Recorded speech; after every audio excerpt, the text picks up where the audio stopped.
You need to stop watching tutorials and just start running ads. Kasi maraming nasa cycle, yung mga tutorial loop, diba? Yung quick dopamine. Kasi it feels productive, nanonood ka ng mga maraming videos. Pero kahit million yung videos sa panoorin natin, hindi po yan enough to move the needle. Yung 10 hours na pinapanood mo ng Facebook ads, videos, kada linggo habang kumakain, habang tumatay ka, diba? Same energy lang yun sa pagbi-binge watch ng K-drama or kahit anong Netflix. Parehas na product lang yun. Parehas feeling mo busy ka, akala mo product. Ang mas malala pa nga, pag nanonood ka ng tutorial, akala mo productive ka. Kaysa pag nanonood ka ng Netflix, di ba? After mo manood ng Netflix, marirealize mo, ay, wala pala akong ginawa, sayang yung oras ko. Pero pag nanonood ka ng tutorials, same na time, 2 oras. After nun, wala kang pagsisisi, ay, productive naman ako, natuto naman ako. Marami ako natutunan today. Pero, both activities, they produce 0 income. Kaya lagi niyong tatandaan, 2 hours of tutorial, 8 hours of execution. Mas marami po kayong matututunan sa execution. Mag-set up na isang campaign, kahit mababa lang yung budget, tignan mo yung results, panoorin mo yung data, experiment mo yung mga ads manager. Kasi yung tutorial, theory yan. And hindi lahat ng makikita mo sa tutorial, gagana sa sarili mong business. No? Yung campaigns mo, yun ang reality, yun ang totoo. And yung reality ang magtuturo sa'yo ng tunay na lessons. Maraming tao, maraming nagtuturo, magaling sila sa theoretical.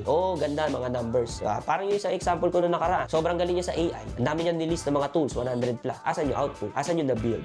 Puro theoretical. Asan yung na-build? Asan yung nagawa? Wala. So, ang reality ang magtuturo sa atin ng mga tunay na lesson. Kasi tatandaan nyo guys, una, pag naglagay na kayo ng pera dyan sa halimbawa, nag-run na kayo ng ads, in-execute mo na, magbabago na yung takbo ng utak mo. Pag sariling pera mo na ang inilagay sa ads manager, iba galaw mo, iba yung paningin mo, sobrang busisi mo, iba yung attention mo sa data, hindi ka pwede magkamali. Naranasan ko to dati, nung media buyer pa lang ako, diba? Sobrang, parang wala lang. Pero nung sariling pera ko na nakalagay, kahit 500 lang yan, diba? Halos magpanik ka na. Same effect, okay? So, tatandaan nyo, action is the best teacher, hindi yung YouTube. So, meron tayong 2-hour rule. 2 oras sa learning, 8 hours sa doing. Alright?